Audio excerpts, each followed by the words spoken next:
بسم اللہ الرحمن الرحیم۔ السلام علیکم ورحمۃ اللہ۔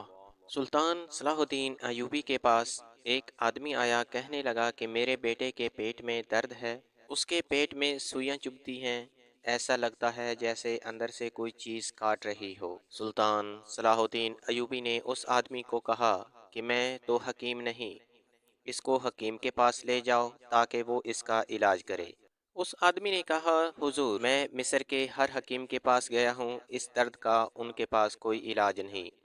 سلطان صلاح الدین ایوبی کے پاس ایک بوڑھا آدمی جو وہاں پر صفائی کا کام کرتا تھا، یہ ساری باتیں سن رہا تھا۔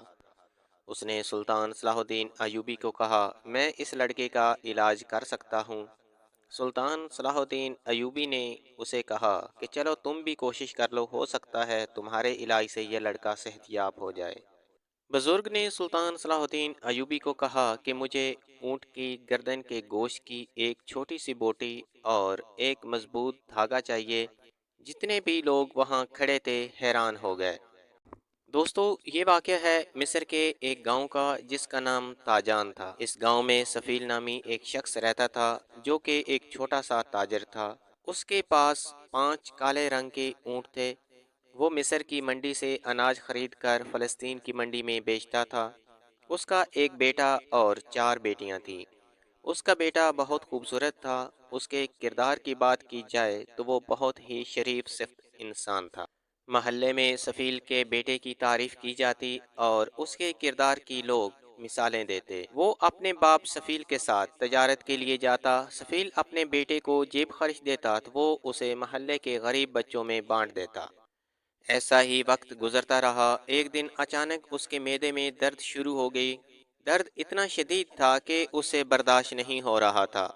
درد کی وجہ سے اس کی دل کی دھڑکن تیز ہو گئی تھی۔ ایسا لگ رہا تھا کہ اس کا وقت نزاع آ گیا ہے۔ پورے گاؤں والے سفیل کے گھر جمع ہو گئے۔ گاؤں والے جمع کیوں نہ ہوتے، وہ ایک تاجان گاؤں کا شریف اور مشہور لڑکا تھا۔ گاؤں والوں نے چندہ جمع کیا، مصر کے ہر حکیم کے پاس گئے تاکہ اس کا علاج ہو سکے، لیکن ناکام لوٹے۔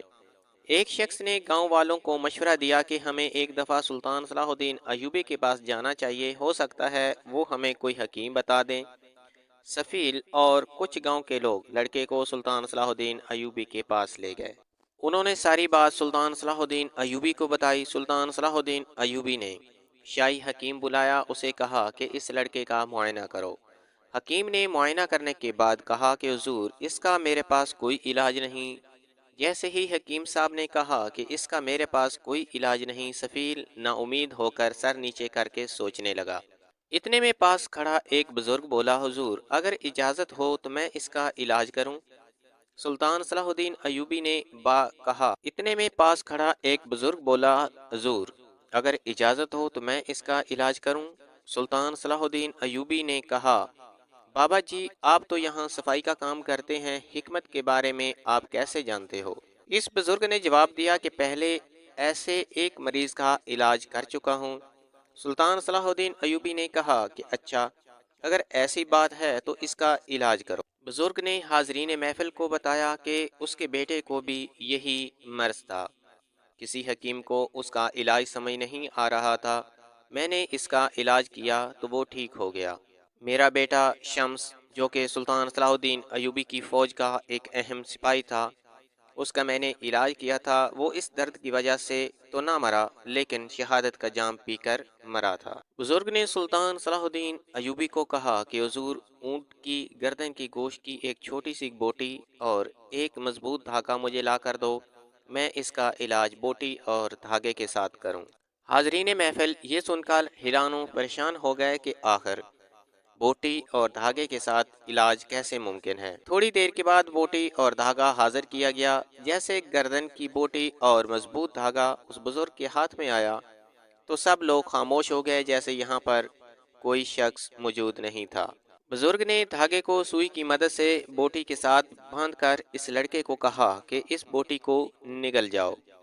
وہ بوٹی لڑکا بڑی مشکل سے نگلا۔ 5 منٹ کے بعد بزرگ کو واپس کھینچنا شروع کر دیا، کیونکہ دھاگے کا ایک سرا بزرگ کے ہاتھ میں تھا۔ جیسے ہی دھاگے کو باہر کھینچا تو وہ منظر دیکھ کر سب کے پاؤں سے زمین نکل گئی کہ یہ کیسے ہو سکتا ہے۔ بوٹی کے اوپر ایک کالے رنگ کا کیڑا تھا جو اونٹ کی گردن کے پاس ہوتا ہے، جسے عام زبان میں چیچڑ کہا جاتا ہے۔ اس کو اونٹ کی گردن کی بوٹی کے اندر جو خون ہوتا ہے وہ بہت پسند ہوتا ہے۔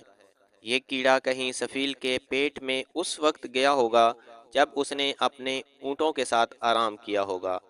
سفیل اپنے بیٹے کو صحت یاب دیکھ کر بہت خوش ہوا، اس کے گاؤں والے بھی بہت خوش ہوئے۔ سلطان صلاح الدین ایوبی نے اس بزرگ کو کہا کہ آج سے تم صفائی کا کام نہیں کرو گے بلکہ حکمت کا مکمل کام سیکھو اور شاہی حکیم کے طور پر خدمت سر انجام دو۔